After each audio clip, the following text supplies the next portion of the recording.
34ஆம் சங்கீதத்தில் 10ஆம் வசனத்தை வாசியுங்கள். சிங்கக்குட்டிகள் தாழ்ச்சி அடைந்து பட்டினியாயிருக்கும் கர்த்தரை தேடுகிறவர்களுக்கோ. அல்லேலூயா. சிங்கக்குட்டிகள் தாழ்ச்சி அடைந்து பட்டினியாய் கிடக்கும், கர்த்தரை தேடுகிறவர்களுக்கோ ஒரு நன்மையும் குறைபடாது. இப்பொழுது நான் உங்களை பார்த்து கேட்கிறேன், பரிசுத்த ஆவியானவர் ஏன் சிங்கத்தையும் சிங்கக்குட்டிகளையும் ஒப்பிட்டு சொல்லுகிறார்? கர்த்தரை தேடுகிறவர்களுக்கு நன்மை குறைபடாது என்று சொல்லியிருக்கலாம், அல்லது சிங்கத்தை தவிர மான்குட்டியை சொல்லியிருக்கலாம். மான்குட்டிகள் தாழ்ச்சி அடைந்து பட்டினியாக இருக்கும், ஆண்டவரை தேடுகிறவர்களுக்கு குறைவில்லை என்று சொல்லியிருக்கலாம், அல்லது ஏனையை சொல்லியிருக்கலாம்.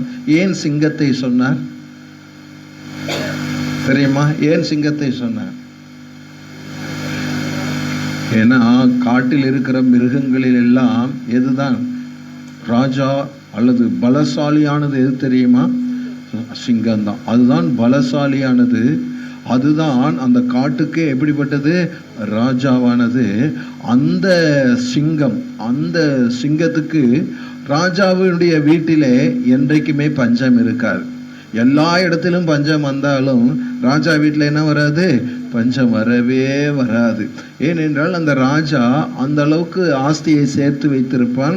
அது மட்டுமல்ல, ராஜா சொன்னால் எங்கிருந்தாலும் ஆகாரம் என்ன செய்துவிடும்? வந்துவிடும். ஆனால் ஏழை வீட்டிலே உணவு வருகிறதோ இல்லையோ, ராஜாவுடைய வீட்டிலே எல்லாம் சம்பூர்ணமாக இருக்கும்.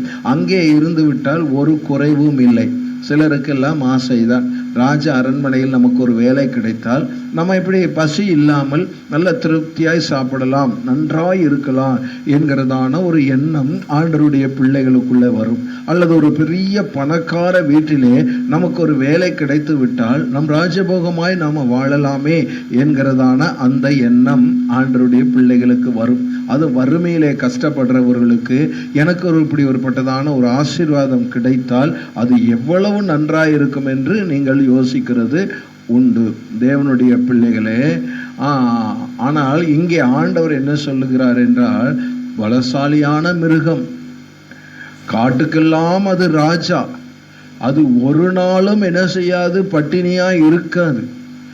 அந்த வேட்டையாட போகிறது, எந்த சிங்கம் வேட்டையாட போகும் தெரியுமா?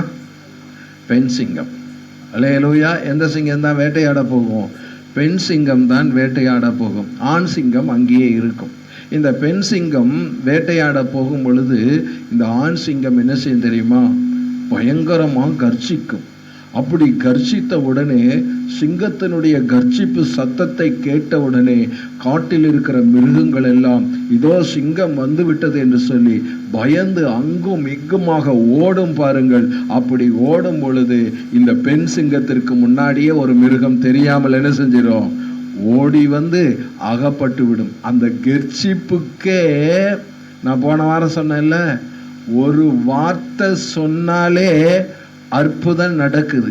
அந்த 100க்கு அதிபதி, அதுதானே போன வாரம் பிரசங்கம் பண்ணேன். 100க்கு அதிபதி ஒரு வார்த்தை சொன்னாலே அங்க எல்லாம் நடக்குது. இதே மாதிரி ஒரு கெர்ச்சிப்புக்கே என்ன ஆகுது தெரியுமா? ஆகாரம் அந்த சிங்கத்தினுடைய வாய்க்கிட்டேயே வந்து சேரும் என்று சொன்னால், ஆண்டவராகிய இயேசு ஒரே ஒரு கெர்ச்சிப்பு போட்டாருன்னா, ஆண்டவராகிய இயேசு ஒரு வார்த்தை சொன்னார் என்றால், ஆண்டவராகிய இயேசு ஒரு கட்டளை கொடுத்தார் என்றால், உங்களுக்கு தேவையான நன்மைகள் உங்க வீட்டுக்கே வந்து சேரும். அல்லேலூயா. கொஞ்சம் இதை பேச குறையுமா? எக்கோ லைட்டா எடுத்துட்டு இருக்கு. அப்போ அதனாலதான் ஆண்டவர் சொல்லுகிறார், இந்த சிங்கத்துக்கே இவ்வளவு ஒரு பவர் இருக்குமானால் யூத சிங்கம் நம்முடைய ஆண்டவராகிய இயேசுவுக்கு எவ்வளவு ஒரு பவர் இருக்கிறது. யூத சிங்கம் நம்முடைய பரிச்சயம் எடுக்குது. அப்போ வாலியம் கொஞ்சம் கம்மிப்பாரு. அப்போ யூத சிங்கம் இயேசு ராஜாவுக்கு எவ்வளவு ஒரு வல்லமை, எவ்வளவு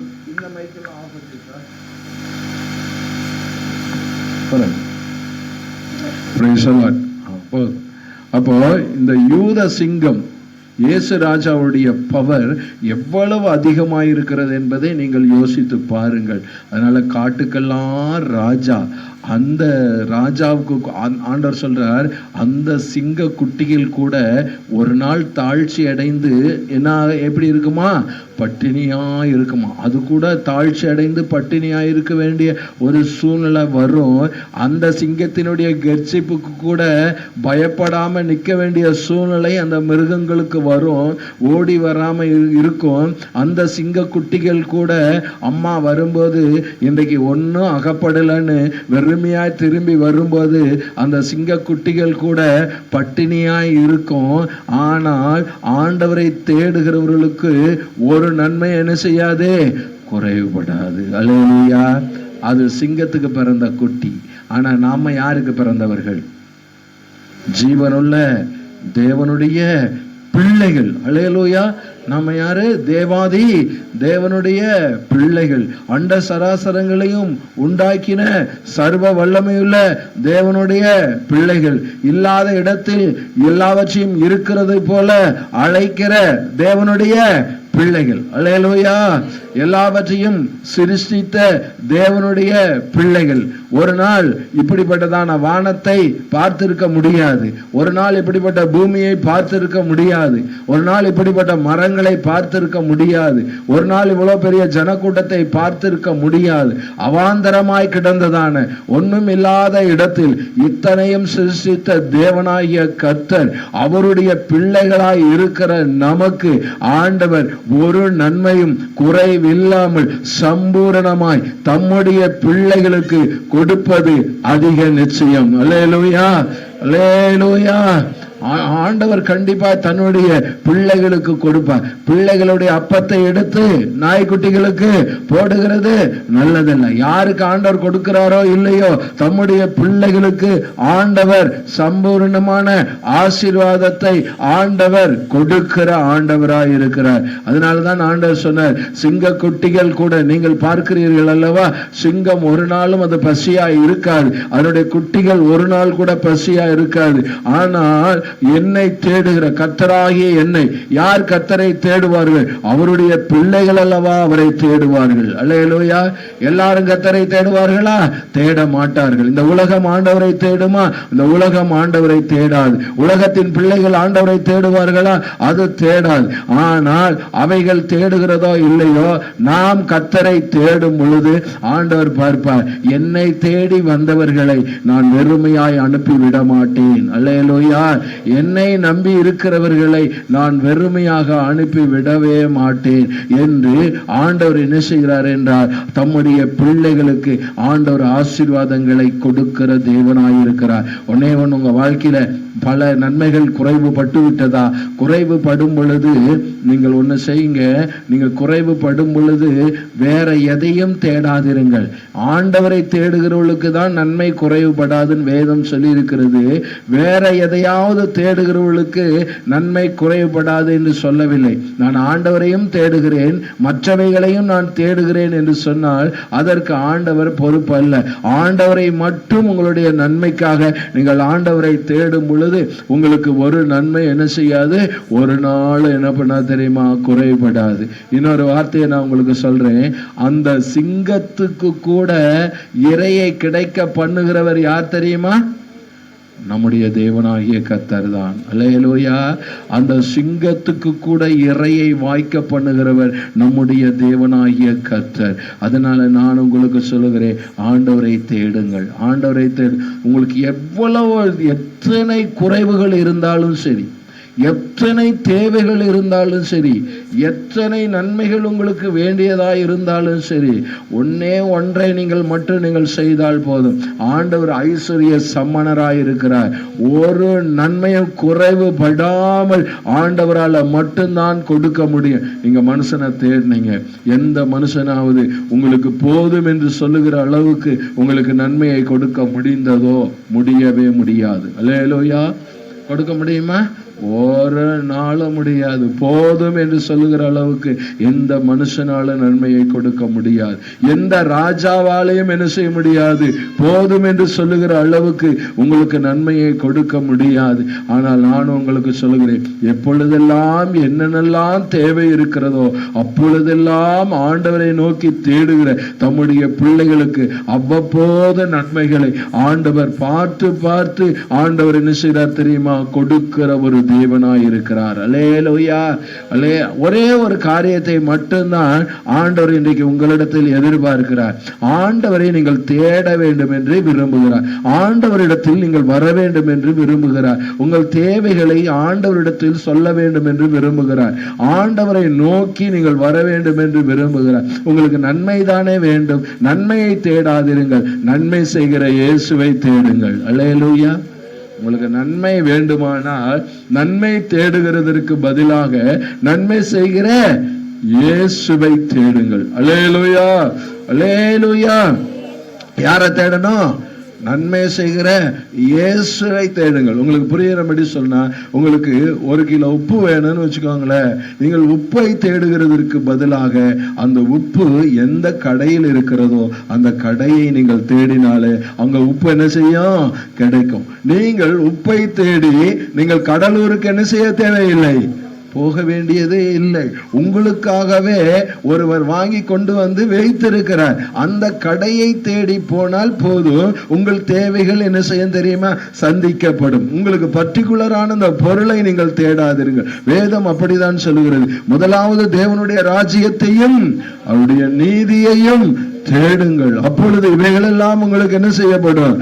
கூட கொடுக்கப்படும். ஆண்டவர் கண்டிப்பா ஆண்டவர் என்ன செய்ய தெரியுமா? அதை ஆண்டவர் தருவார். நீங்க தேட வேண்டியதை விட்டு விட்டு நீங்கள் எங்கே இருக்கிறதோ, நன்மை எங்கே இருக்கிறதோ அந்த நன்மை செய்கிறவரை நீங்கள் தேடாமல் வெறும் நன்மையே தேடினால் நீங்கள் எப்படி ஆசீர்வாதத்தை பெற்றுக்கொள்ள முடியும்? எப்படி நீங்கள் நன்மையை பெற்றுக்கொள்ள முடியும்? இன்னொரு காரியத்தை நான் உங்களுக்கு சொல்லுகிறேன். நீங்கள் ஒருவேளை இந்த நன்மையை மட்டும் நீங்கள் தேடுகிறீர்கள் என்று வைத்துக் கொள்ளுங்கள். உப்பு வேணும், கடலூருக்கு நீங்கள் போகிறீர்கள். அடுத்தது உங்களுக்கு ட்ரெஸ் வேணும், அதுக்காக நீங்கள் எங்கே போவீர்கள்? ஈரோடுக்கு போகிறீர்கள். ஈரோடுக்கு போகிறீர்கள். நெல் அரிசி வேணும், அதுக்காக தஞ்சாவூருக்கா போக முடியும்? ஒவ்வொரு இடத்துக்கும் ஒவ்வொரு நாள் போயிட்டு இருந்தா மனுஷனுடைய ஆயுசு நாட்களே போயிடும். ஆனால் எல்லாம் ஒரு இடத்தில் இருக்கிறது, அதுதான் ஒரு கடை. இதே போல உங்களுக்கு என்னென்னலாம் தேவையோ அத்தனை ஆசீர்வாதங்களும் யாரிடத்தில் இருக்கிறது? நம்முடைய தகப்பனிடத்தில் இருக்கிறது. அல்லேலூயா. பூர்த்தியான சாப்பாடு என்னுடைய தகப்பன் வீட்டில் இருக்கிறது. ஆனால் நானோ எப்படி சாகிறேன்? பசியினால் சாகிறேன். தகப்பன் நம்முடைய அப்பாவுடைய வீட்டில எல்லாம் பூர்த்தியா இருக்கிறது. வேலைக்காரர்கள் கூட திருப்தியாய் சாப்பிடுகிறார்கள். வேலைக்கு பிள்ளைகள் கூட திருப்தியாய் சாப்பிடுகிறார்கள். அங்கே கூலிக்கு வேலை செய்கிறவர்கள் கூட திருப்தியாய் சாப்பிடுகிறார்கள். ஆனால் நானோ இப்படி பசியினால் சாகிறேன். வேலை தேடி போனான், வேலை கிடைத்ததா? இல்லை. வேலை செய்தான், பன்றி மேய்க்கிற வேலையை செய்தான். ஆனால் போதுமான அளவுக்கு சாப்பாடு கிடைத்ததா? கிடைத்திருந்தால் ஏன் அவன் தவிட்டை சாப்பிடுகிறான்? பன்றிக்கு வைத்ததான தவிட்டை ஏன் அவன் சாப்பிட வேண்டும்? ஏன் அவன் ஏழையா? அவனுடைய தகப்பன் ஏழையா? அவன் தகப்பன் இல்லாதவனா? அவன் தகப்பன் வீட்டில் ஆகாரம் இல்லையா? தகப்பன் வீட்டில் உணவு இல்லையா? பின்ன ஏன் பசியினால் வாட வேண்டும்? பின் ஏன் பன்றியை மேய்க்க வேண்டும்? பன்றி மேய்க்கும்படியாகவா ஆண்டவர் உங்களையும் என்னையும் தம்முடைய பிள்ளையாக ஆண்டவர் தெரிந்து கொண்டார்? பன்றி மேய்க்கும்படியாய் ஆண்டவர் தெரிந்து கொள்ளவில்லை. கஷ்டப்பட்டு அலைய வேண்டும் என்பதற்காக ஆண்டவர் நம்மை தெரிந்து கொள்ளவில்லை. ராஜாவின் பிள்ளைகளாய் வாழும்படியாகத்தான் ஆண்டவர் நம்மை தெரிந்து கொண்டார். அப்படி இருக்கும் பொழுது ஏன் இன்னும் நாம் கஷ்டப்படுகிறோம்? ஏன் இன்னும் துன்பப்படுகிறோம்? ஒன்னே ஒண்ணு நான் சொல்றேன், நம் ஆண்டவரை தேடாததுதான் அதற்கு காரணம். தேவனுடைய பிள்ளையே, இன்றைக்கு நீ உணர வேண்டும் என்று நான் விரும்புகிறேன். நீ ஆண்டவரை தேடு, நீ ஆண்டவரை தேடு, உன் தகப்பனை தேடு, உன் தேவனை தேடு, உன் தேவைகளை அவரிடத்தில் சொல்லு. நான் எப்படி தேடுகிறது? வாசியுங்கள் 1 நாளாகமம் 28ஆம் அதிகாரம் 9ஆம் வசனத்தை வாசியுங்கள்.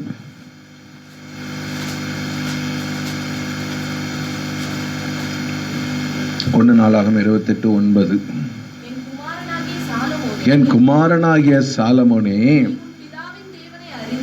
உன் பிதாவின் தேவனை அறிந்து அவரை உத்தம இருதயத்தோடும் உற்சாக மனதோடும் சேவி, ஆராய்ந்து அறிகிறார். நீ அவரை தேடினால் தென்படுவார். நீ அவரை விட்டுவிட்டால் என்றென்றைக்கும் கைவிடுவார். இப்பொழுது தாவீது ராஜா, நல்லா ஞாபகம் வச்சுக்கோங்க, தாவீது ராஜா அடுத்து தன்னுடைய குமாரனுக்கு பொறுப்பை ஒப்படைக்கிறார். பொறுப்பை எல்லாம் ஒப்படைக்கிறார், எல்லாவற்றையும் ஒப்படைக்கிறார். என்னென்னத்தெல்லாம் தாவீது தான் மகன்கிட்ட ஒப்படைச்சிருப்பாரு? அபிஷாப் என்னென்ன ஒப்படைச்சாரு? ஆளுகிற நாட்டை ஒப்படைத்தார். வேற எதை ஒப்படைச்சார்?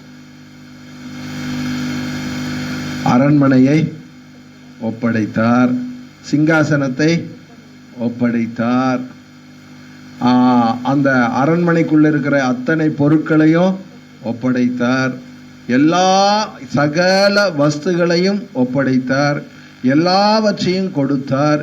இப்பொழுது அந்த ராஜாவினுடைய மகன் தாவீது ராஜா மரிக்கும் போது அவர் ஏழையா இல்லை, அவர் ஒரு பெரிய ராஜாவாக இருந்தார், பெரிய பணக்காரராக இருந்தார், நல்ல ஐஸ்வர்யவானாக இருந்தார். வெள்ளியும் பொன்னும் திரளாய் அவருக்கு இருந்தது.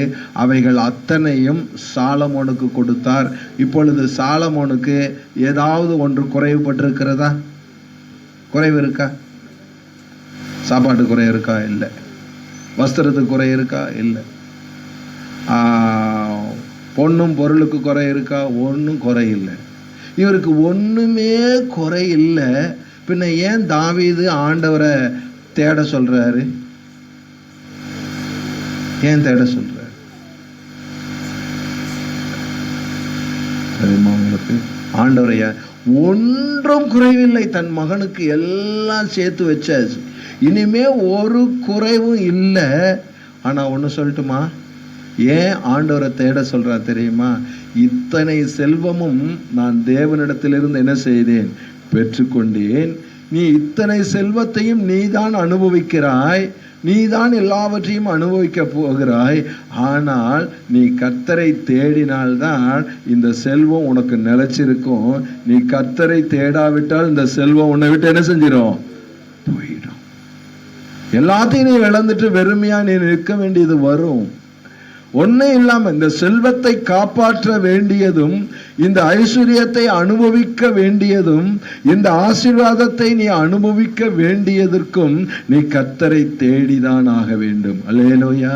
இப்பொழுது நான் சொல்லுகிறேன், நமக்கு பணமும் பொருளும் இருந்தாலும் நாம் கர்த்தரை தேடணும், இல்லாவிட்டாலும் கர்த்தரை என்ன செய்யணும்? நாம தேடணும். நாம் கர்த்தரை தேடினால்தான் அவர் நம் கையை பிடிப்பார். நாம் கர்த்தரை தேடாவிட்டால் நம் கையை அவர் என்ன செய்வாரு? விட்டு விடுவார். கர்த்தரை தேடுகிறவர்களுக்கு தான் அந்த ஆசீர்வாதம் தங்கும். நீதிமானுடைய சிரசின் மேல் என்ன தங்கும்? ஆசீர்வாதம் என்ன செய்யும்? தங்கி இருக்கும். அந்த ஆசீர்வாதங்கள் நிலைத்திருக்கும். நமக்குள்ள ஆசீர்வாதங்கள் நிலைத்திருக்க வேண்டுமானால் நாம் கர்த்தரை தேட வேண்டும். அல்லேலூயா, அல்லேலூயா. எப்படி தேடணும்னு போட்டிருக்கு, படிங்க அந்த வசனத்தை திரும்பி படிங்க. 1 நாளாகமம் 28:9. பிள்ளைகளுக்கு நீங்களும் இப்படி சொல்லி கொடுங்க. உங்கள் பிள்ளைகளுக்கு நீங்களும் இப்படி சொல்லிக் கொடுங்க. நீங்கள் எத்தனை சொத்து சம்பாரித்து வைக்கிறீங்களோ அதெல்லாம் பெருசு கிடையாது. அந்த சொத்தை காப்பாற்றுறதுக்கு வழியும் சொல்லிக் கொடுங்க. நீங்கள் எத்தனை கோடி சம்பாரித்து வச்சாலும் சரி, எவ்வளவுதான் நீங்கள் வீடு வாசல் எல்லாம் சம்பாரித்து வச்சாலும் சரி, அதை பாதுகாக்கிறதுக்கான வழியும் சொல்லிக் கொடுங்க. என் குமாரனாகிய சாலமோனே, படிங்க.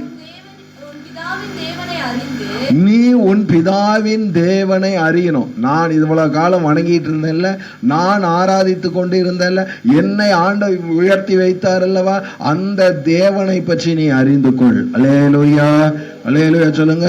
அல்லேலூயா. யாரை பற்றி நீங்க அறிந்து கொள்ளணும்? தேவனை பற்றி, நம்முடைய பிதாக்களின் தேவனை பற்றி, இயேசுவை பற்றி அறியணும். என்ன அறியணும் தெரியுமா? நம்ம ஜெபம் பண்ணாதான் அவர் நம்ம கூட இருப்பாரு. ஜெபம் பண்ணலன்னா ஆண்டவர் நம்ம கூட என்ன செய்ய மாட்டாரு? இருக்க மாட்டார் என்பதை நீ அறிந்து கொள். அல்லேலூயா. நான் ஆண்டவரை ஆராதித்தால் தான் ஆண்டவர் என் கூட இருப்பார். நான் ஆண்டவரை ஆராதிக்காவிட்டால் ஆண்டவர் என் கூட என்ன செய்ய மாட்டாரு? இருக்க மாட்டார் என்பதை நீ அறிந்து கொள். நான் அவரை கட்டாயப்படுத்தி வீட்டுக்கு கூப்பிட்டால் தான் அவர் வருவார்.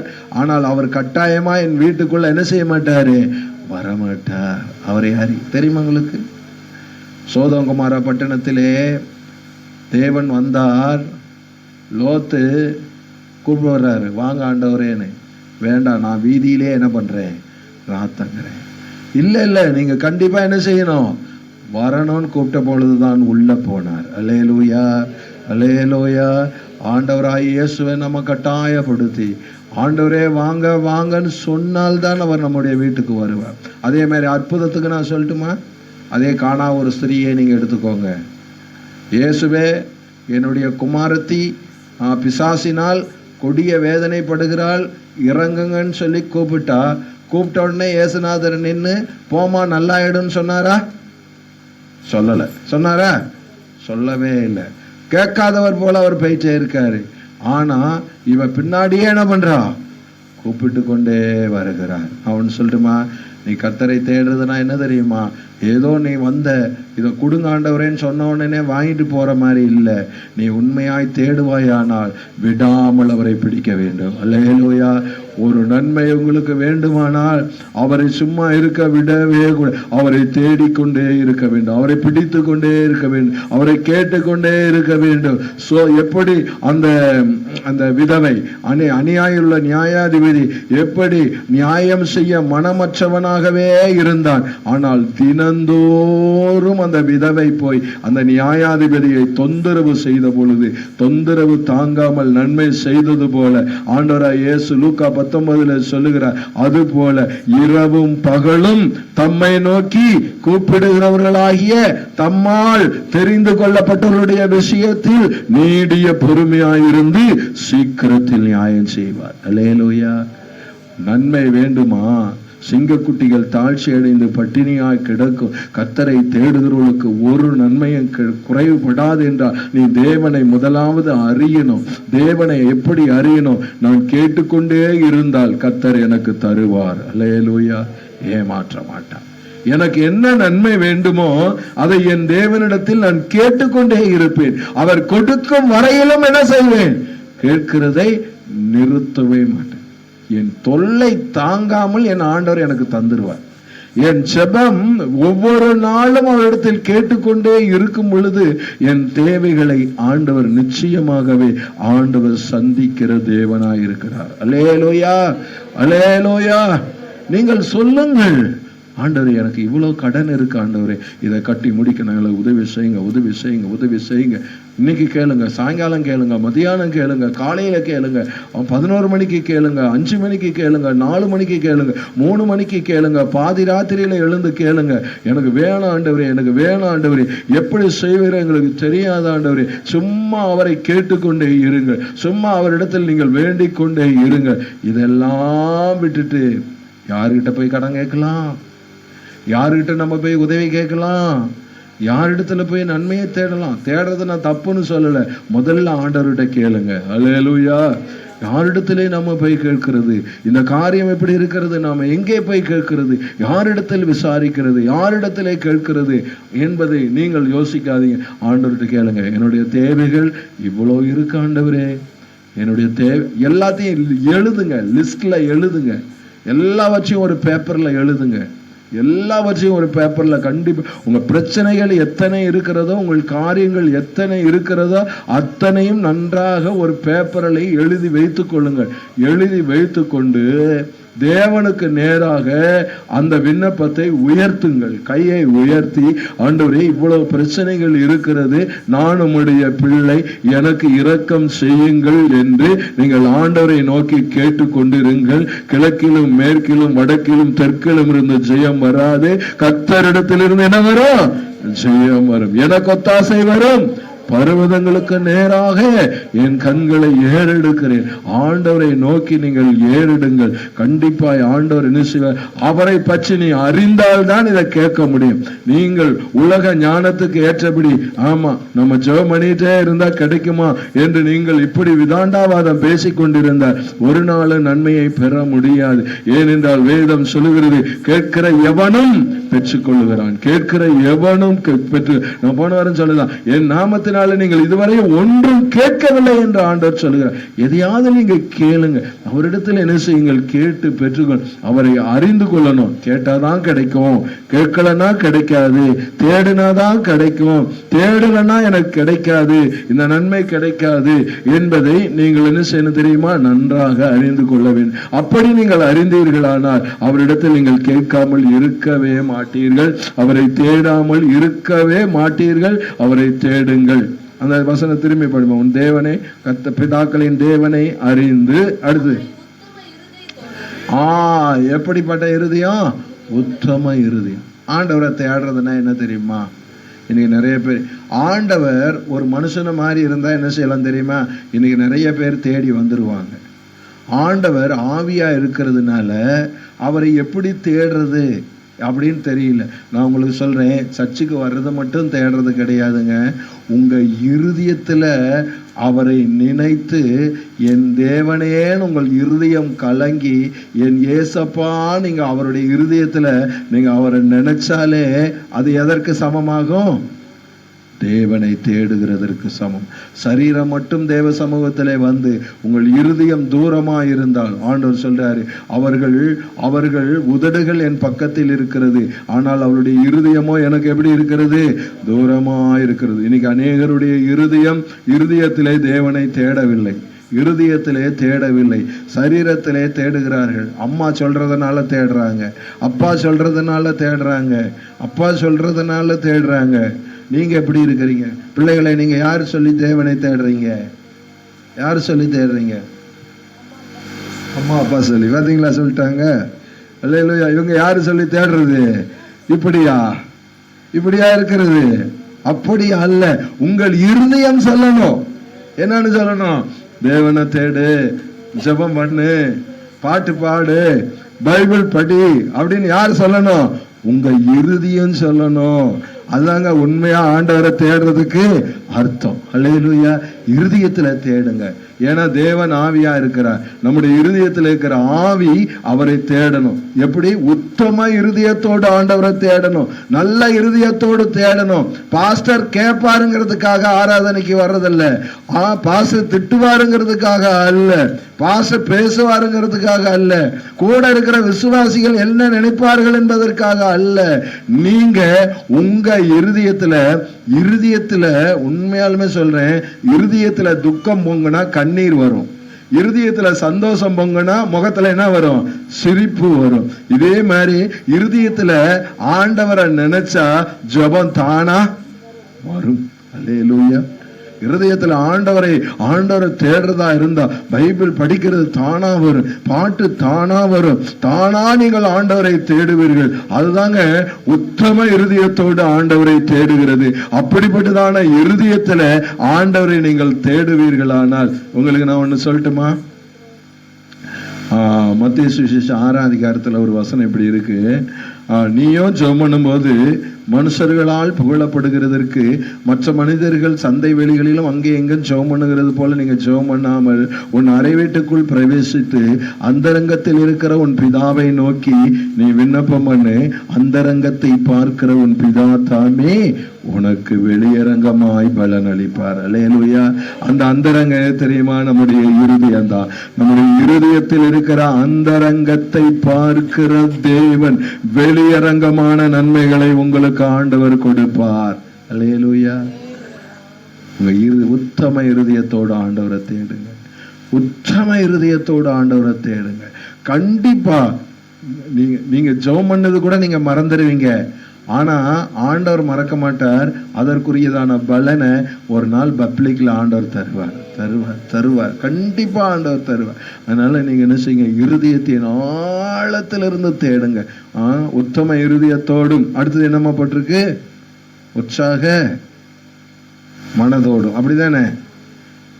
அடுத்தது உத்தம இருதயத்தோடும் உற்சாக மனது. சரி, உற்சாக மனதோடு. அந்த உற்சாகம் இருக்கணும். ஆண்டவரை தேடுறதுல எப்படி இருக்குன்னு தெரியுமா? உற்சாகம் இருக்கு. அதான் கட்டாயப்படுத்தி தேடுகிறது அல்ல. எனக்குள்ள உற்சாகம் இருக்கணும், எனக்குள்ள ஆர்வம் இருக்கணும், எனக்குள்ள இன்ட்ரெஸ்ட் இருக்கணும், எனக்குள்ள ஆண்டவரை ஆராதிக்கணும், ஆண்டவரை பாடணும், அந்த உற்சாகம் இருக்கணும். ஜெபம் பண்ணாதன்னு சொன்னாலே என்னால முடியாது, ஆராதிக்காதன்னு சொன்னாலே என்னால இருக்க முடியாது. ஏனென்று சொன்னால் அவரிடத்துல தான் நன்மை இருக்கிறது, வேற யாரிடத்திலும் நன்மை இல்லை, வேற எந்த மனுஷனிடத்திலும் நன்மை இல்லை, எந்த ராஜாவிடத்திலும் நன்மை இல்லை. இந்த உலகத்திலே நமக்கு வேண்டிய நன்மை யாரிடத்திலும் இல்லை, அவரிடத்துல தான் நாம் இருக்கிறது.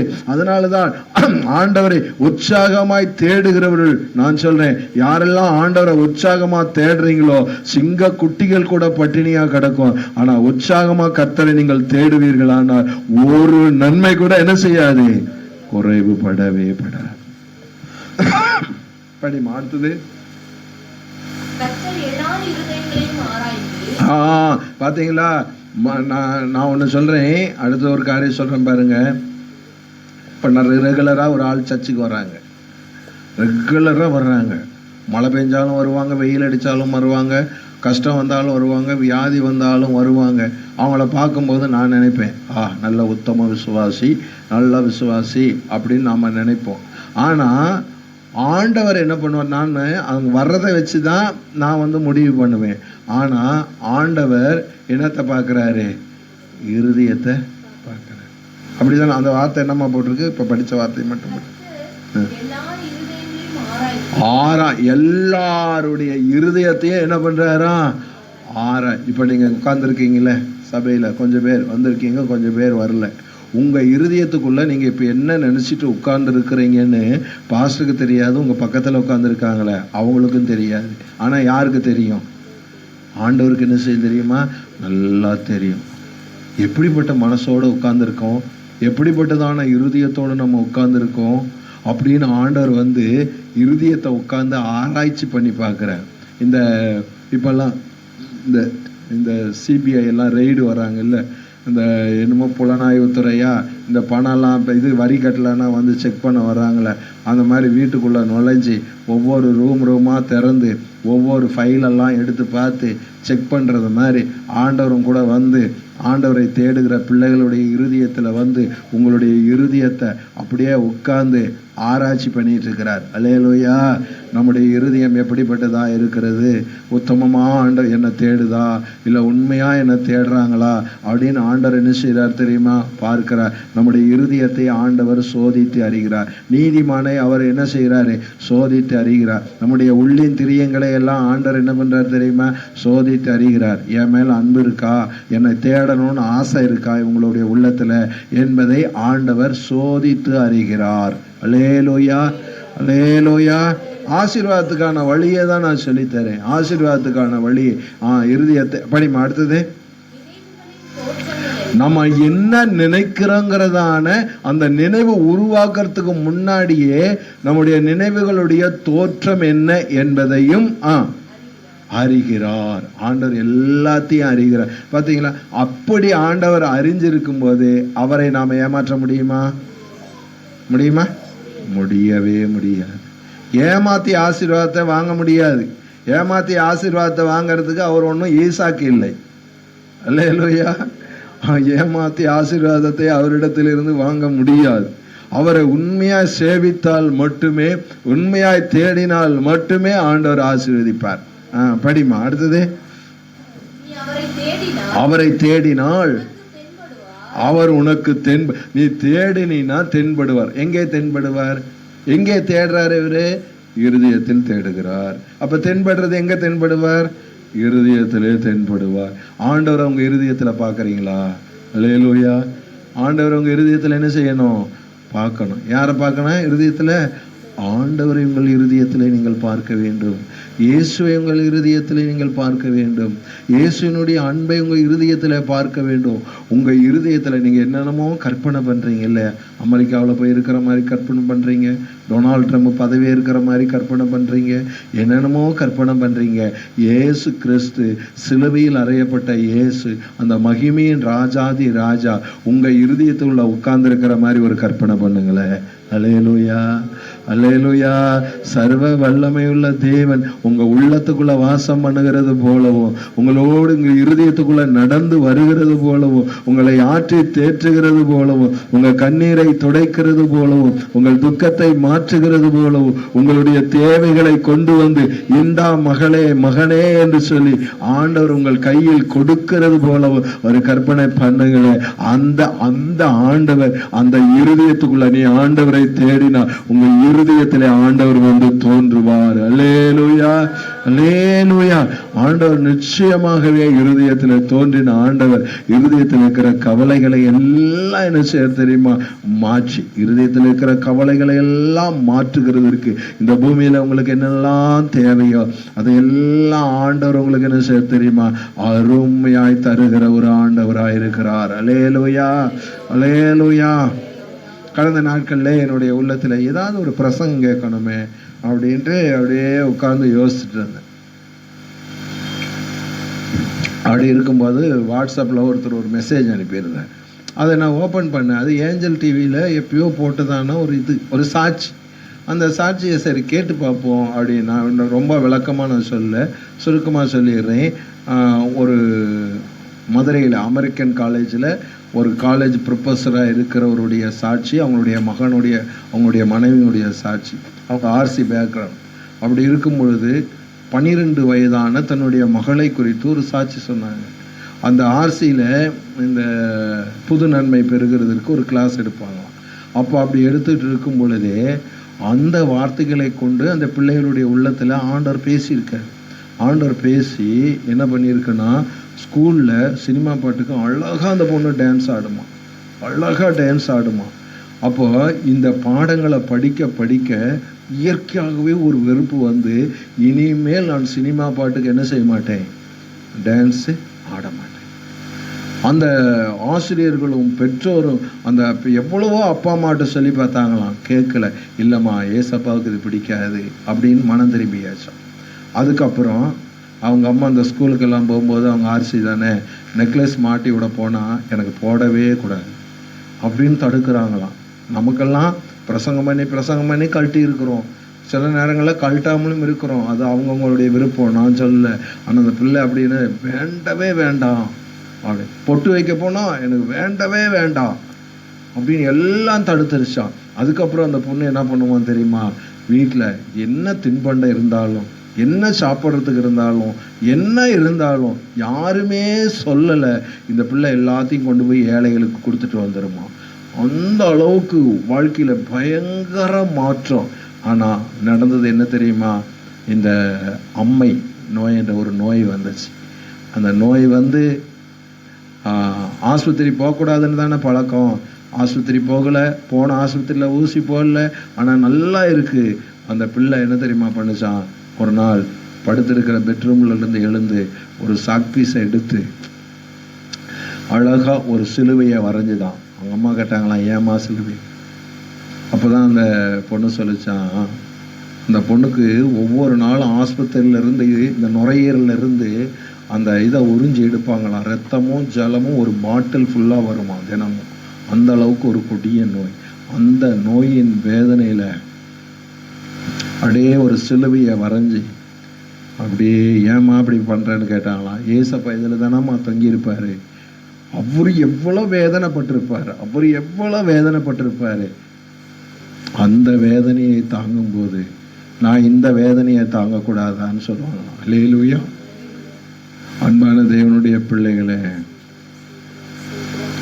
கடைசியா அந்த பொண்ணு சாகரத்துக்கு முன்னாடி முந்தின நாள் நைட்டு என்ன தெரியுமா சொன்னாலும், என் கூடயே இருங்க, இன்னைக்கு நீங்கள் தூங்காதீங்க அப்படின்னு சொல்லிட்டு, ஏசப்பாவை பார்க்குறேன், என்ன மாதிரி நிறைய பேர் பிள்ளைகளை பார்க்குறேன். அதனால் நான் வந்து எனக்கு இனிமேல் நீங்கள் என்ன செய்யுங்க,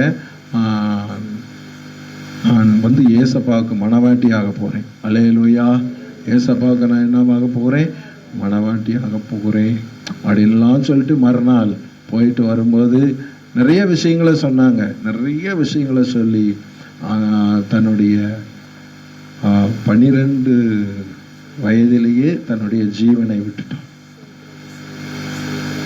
இப்படியாக தேவனுடைய பிள்ளைகளை உண்மையாலுமே சொல்றேன். அப்போ அடிக்கடி சொல்லுவாராம், நம்ம ஏசப்பாட்ட போகணும், ஏசப்பா ராஜ்யத்துக்கு போகணும், ஏசப்பாவுக்கு பிரியமா வாழணும், இயேசுவுக்காக வாழணும் அப்படின்னெல்லாம் அந்த பிள்ளை என்ன செய்ய தெரியுமா, அப்பா அம்மாவுக்கு சொல்லி இன்னைக்கு அவங்க என்ன செய்யறாங்க தெரியுமா, ஆண்டவருக்காக அந்த ஊழியக்காரன் ஊழியம் செஞ்சிட்டு இருக்காங்களாம். அல்லேலூயா, அல்லேலூயா. எதற்கு தெரியுமா சொல்றேன்? ஒரே ஒரு நோக்கத்துக்காக தான் இந்த சாட்சியை சொன்னேன். நம்முடைய இருதயத்தை ஆண்டவர் சோதித்து பார்க்கும் பொழுது அந்த உண்மையான அன்பு அந்த இருதயத்தில் இருக்கணும். அல்லேலூயா. வேத வசனத்தை படிக்கும்போது அந்த கிறிஸ்துவின் மேல் உண்மையான அன்பு என்ன செய்யணும் தெரியுமா, இருக்கணும். யாரோ சொன்னதுக்காக அல்ல, நம்முடைய உள்ளம் தேவனுக்காக ஒப்பு கொடுக்கப்பட வேண்டும். நம்முடைய இருதயத்தில் ஆண்டவரை நம்ம தேடணும். தேவனுடைய பிள்ளைகளே, அப்படிப்பட்டவர்களுக்கு தேவன் நன்மையை வழங்காதிரார். தம்மை பற்றி உத்தம இருதயத்தோடு, 4ஆம் ஒரு இடத்துல போட்டிருக்கு, தம்மை பற்றி உத்தம இருதயத்தோடு இருக்கிறவர்களுக்கு தேவன் நன்மையை வழங்கா. அவருடைய கண்கள் பூமி எங்கும் என்ன செய்யப்பட்டிருக்கிறது, உலாவி கொண்டு யாரு என் மேல் உத்தமமாய் இருக்கிறார்கள், என உண்மையா யாரு தேடுகிறார்கள் என்று சொல்லி ஆண்டவர் என்ன செய்கிறார் தெரியுமா, அப்படி ஆண்டவர் பார்த்து கொண்டே இருக்கிறார். அல்லேலூயா, அல்லேலூயா. நீங்க ஜெபம் பண்ணா கூட இருதயத்தின் ஆழத்திலிருந்து ஜெபம் பண்ணுங்க. உண்மையில இருதயத்தின் ஆழத்திலிருந்து ஜெபம் பண்ணுங்க. உள்ளம் உடைந்து நீங்கள் ஜெபம் பண்ணும்போது, கண்ணீர் விட்டு நீங்கள் ஜெபம் பண்ணும்போது ஆண்டவர் ஒரு பெரிய அற்புதத்தை ஆண்டவர் உங்களுக்கு, நம்முடைய இருதயத்தை ஆண்டவர் பார்க்கிறார். அல்லேலூயா, அல்லேலூயா. நீங்க கண்டிப்பா அற்புதங்களை பெறுவீங்க. ஆண்டவர் என்ன செய்ய மாட்டாரு, தம்மை தேடுகிறவர்களை ஆண்டவர் ஒருபோதும் என்ன செய்ய மாட்டாரு.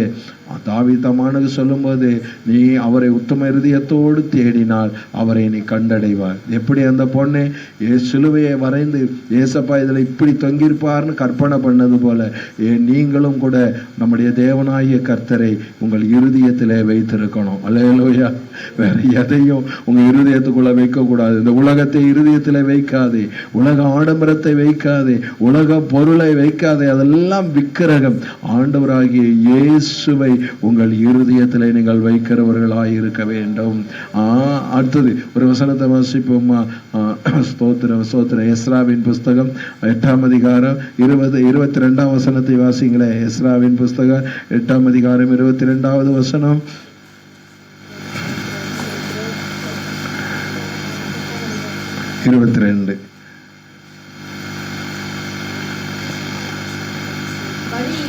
வழியிலே சத்ருவை விலக்கி துணை செய்யும்படிக்கு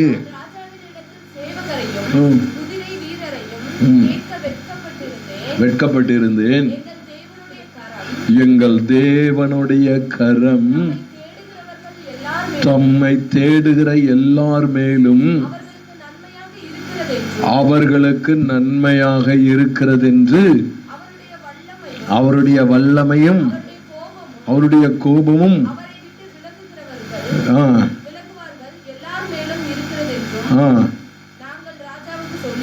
ராஜா கிட்ட ஏற்கனவே அவங்க சொல்லியிருக்காங்க. என்ன சொன்னாங்கன்னா, ஆண்டவரை உண்மையா தேடுறவங்க மேல ஆண்டவருடைய கையை வந்து அமர்ந்திருக்கும். எப்படி அமர்ந்திருக்குன்னா, நன்மைக்கென்று அமர்ந்திருக்கும். அல்லேலூயா.